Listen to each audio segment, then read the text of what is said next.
Naked Bunyip, purely an attempt to make money from its producers, they made a concerted effort to find out what domestic Australian film production would earn them the most profits. They deduced, of course, it would be sex. Now, Naked Bunyip's documentation fictionalized it would be. Alternative sexual lifestyles, orientations, and professions could be considered extremely ahead of their time, although the Naked Bunyip's sheer existence suggests that, at least in Australia, these avenues of expression were, in some corners, rather accepted or tolerated as subcultures.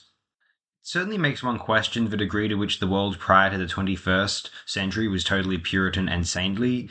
The Naked Bunyip suggests, at the bare minimum, such a film could be made and receive some degree of commercial success. Now, whilst producer, writer, director John Murray wound up distributing the film himself, it was nevertheless a smash financial success. The biggest consequence of this was ultimately motivating Tim Burstall's cynical turn into gratuitous slop, although it must be said that The Naked Bunyip, whilst hardly a cinematic classic as such, is of a lot more value than the likes of Stork, Alvin Purple, and Jocko Peterson. Possibly inspired by the Mondo Fad over in Italy, prospectively there are other earlier English language equivalents in the UK or from North America, although The Naked Bunyip has me considering whether Australia was always, or has been for quite some time, a nation which was kind and welcoming of alternative or diverse sexual lifestyles. Some years before Priscilla was the smash hit and cultural icon of the 90s, The Naked Bunyip depicts an Australia which appears to pride itself on harbouring or housing idiosyncrasies and bizarro behaviour for its own sake, as a consciously, comfortably weird mob, if you will. I have no doubt that there existed a pushback to these works, especially in 1970, from traditionalist or otherwise malcontent factions, yet contemporary appeals to enforce aggressively a heteronormative grip on personal behaviour of Australian citizens based upon the idea that these concepts are an American import are laughable.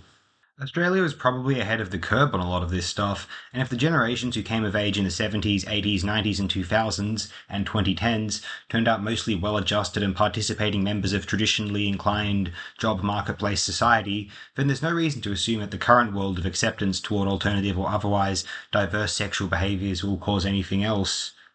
Naked Bunyip would enlighten many people that so-called perversions and aberrant behaviours existed long before the internet, it might be argued.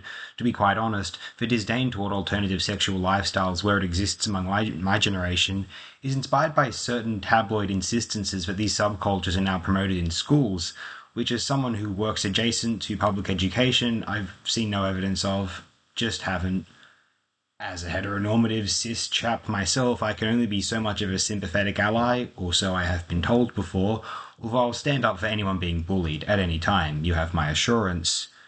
Many Australian education institutions, at least in Sydney, are private Catholic-run bodies anyway, so rest assured they take a more traditional approach to education, as is their legal right, of course. I'm a Catholic myself, although I am accepting or ambivalent to other people's private lives, as it were, you know. Naked Bunyip also explores the dark side of sexuality. After all, its overall take on sex work is arguably negative, whilst acknowledging the economic dependency which quite often justifies it in the eyes of certain women's activists. More interesting as a distillation of a time in history than as a work of aesthetic composition, Naked Bunyip is nevertheless elucidating and quite fascinating. If one was to consider it dated, it would be in vaguely tinting the behaviour as freakish or wacky, rather than as benign or healthy or normal, although it can be said that elements of the LGBT subcultures at this time took a certain pride in being considered unusual, so perhaps this isn't as overtly offensive in the context of its time as one may perceive. Even if one isn't in favour of the promotion of such subcultures, as I said, I'm a Catholic, and the promotion of libido in general I am not entirely passionate regarding, although I wish to see a stop to the demonisation of other groups. They are humans. They, too, are God's children. They, like all, are welcomed into the kingdom of heaven.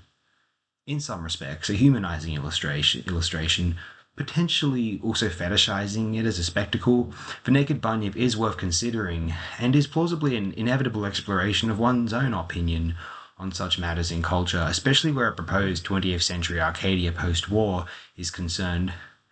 Thanks everyone, tune in for another Australian film next time, possibly the most interesting of them prior to the 1970s, and from 1969 at that. And if it isn't 2000 weeks, it can only be